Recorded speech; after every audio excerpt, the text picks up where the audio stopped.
I'm David Surratt, the President of the Conference Council on Finance and Administration. Our group is responsible for building the budget of the annual conference and helping to make certain that we raise adequate funds for the work and ministry of the annual conference.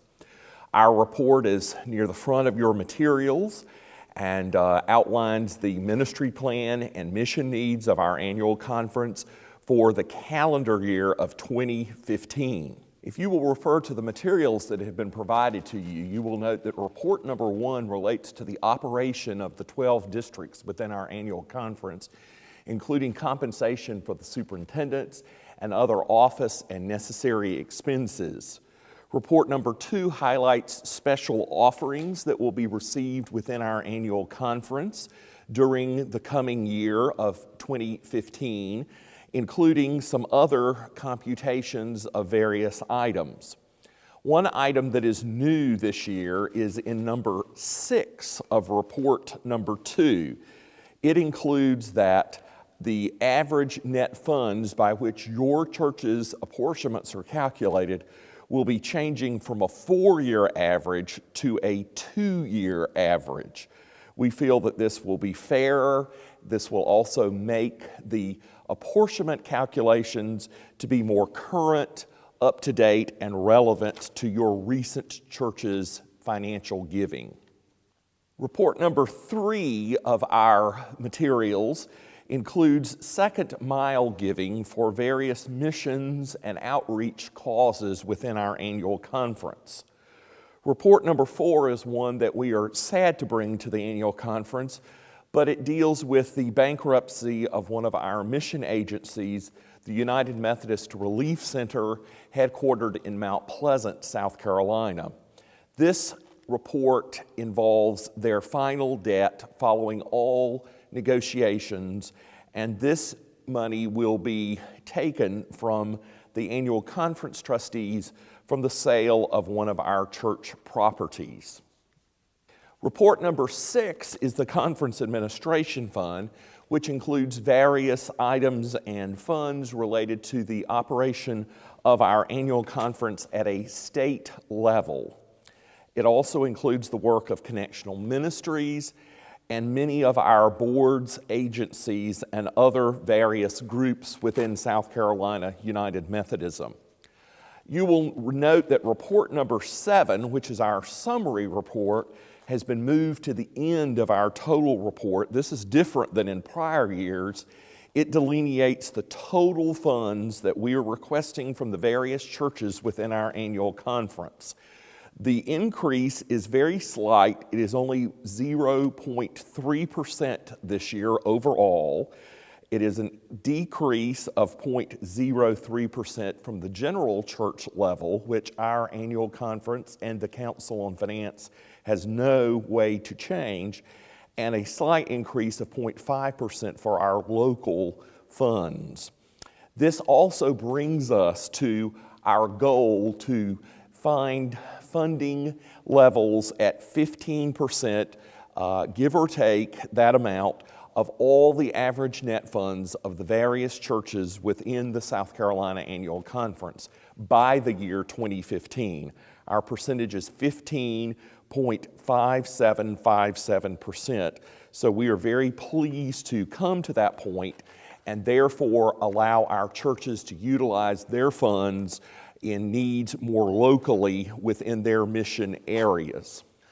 An additional report that you will find in your registration packet relates to a proposal that the Council is bringing to the annual conference this year entitled the Direct Billing Forgiveness Plan and an application form for this plan. This plan is for congregations who have become behind in making payments on a regular basis for their pastors' health benefits and pension, part of the direct bill aspect of our ministry. It includes this application form and criteria for being part of this plan. We're very excited to offer this plan to those churches and hope that they will consider on a voluntary basis being part of the plan. We feel that it will recoup funds for our annual conference.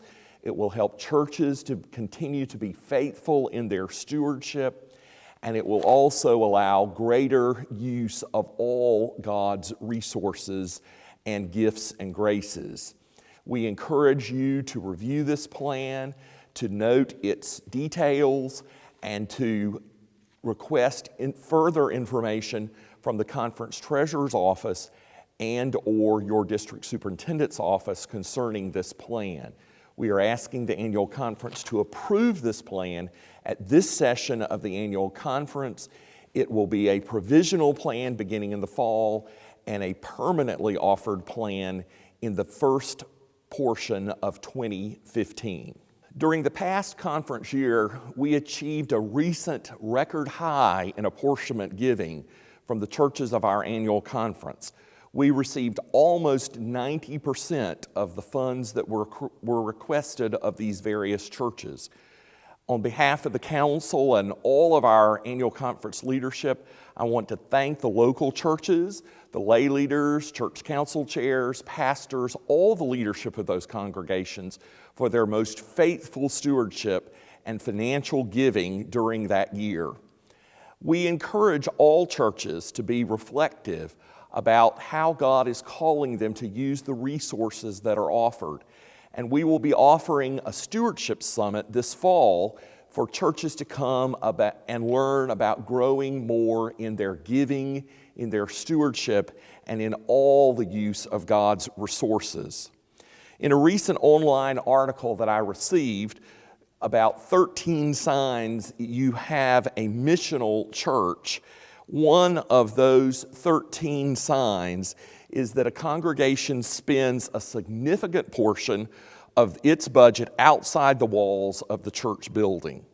This may seem kind of counterintuitive to what your church may do.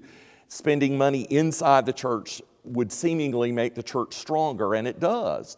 But reaching out with greater care, with greater dollars, with greater touch to your community will indeed help your church grow and widen your mission and your ministry. Again, on behalf of the council and all the leadership of our annual conference, we thank you so much for what you have given, and we pray that you will seriously reflect and consider our proposal to annual conference this year. Thank you very much.